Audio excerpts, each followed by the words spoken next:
हिंगोली जिल्ह्यातील वसमत तालुका आता एका नव्या कृषी क्रांतीचा साक्षीदार बनत आहे।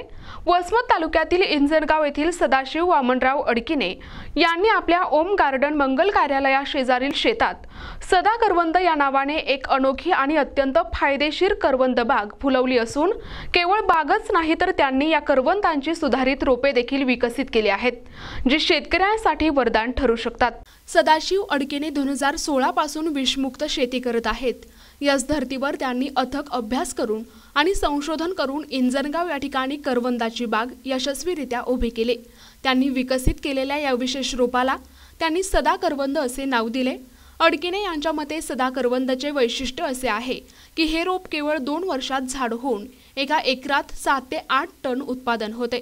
विशेष म्हणजे करवंदाची बाग किंवा कुंपण 35 ते 40 वर्षांपर्यंत टिकते असेही अडकिने आवर्जून सांगतात। यामुळे शेतकऱ्यांच्या दीर्घकाळाच्या उत्पन्नाची सोय होते। शेतकऱ्यांची एक मोठी समस्या म्हणजे त्यांना पीक पिकवता येते पण त्याची योग्य प्रकारे विक्री करणे जमत नाही।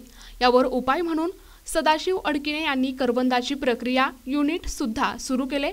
या युनिटमध्ये वार्षिक 200 टनांवर काम चालू आहे, ज्यामुळे शेतकऱ्यांना त्यांच्या उत्पादनासाठी तयार बाजारपेठ उपलब्ध झाली आहे। सदाशिव अडकिने यांचा हा प्रयोग केवळ एक नवीन पीकच नाही तर विषमुक्त शेती आणि शाश्वत विकासाचे एक उत्तम उदाहरण आहे।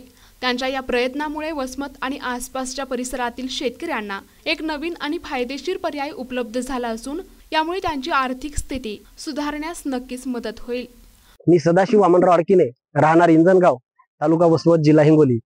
मी मागील 2016 पासून विषमुक्त शेती करत आहे आणि ही शेती करत असताना रानटी प्राण्याची होणारी जी समस्या आहे ती टाळण्यासाठी मी करवंद शेती सुरुवातीला इथं लावायचं ठरवलं।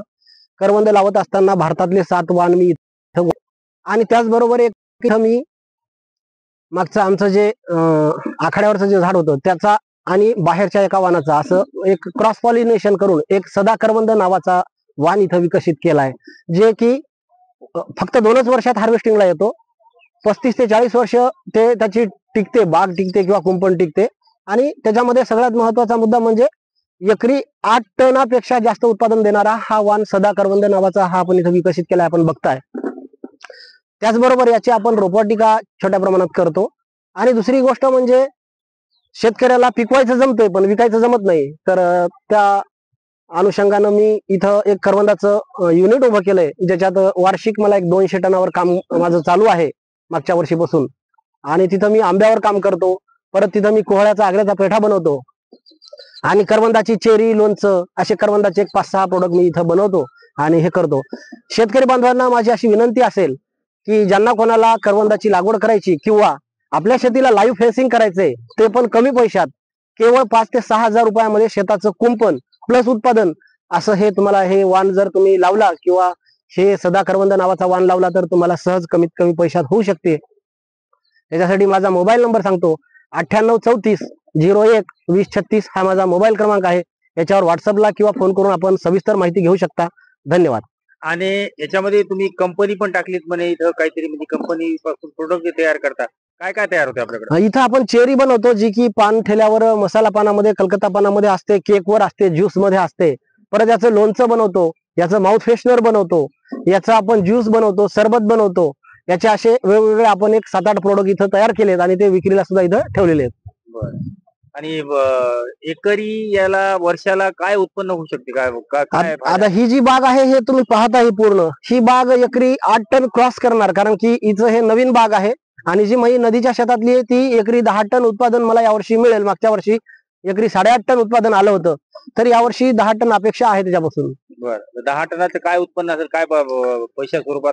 आता मागच्या वर्षी थोडे दर कमी होते, तरी 30-32 रुपयाचे दर मिळाले आम्हाला मागच्या वर्षी किलोला। हो। बर, मग काय सांगाल, काय आवाहन कराल शेतकऱ्यांना?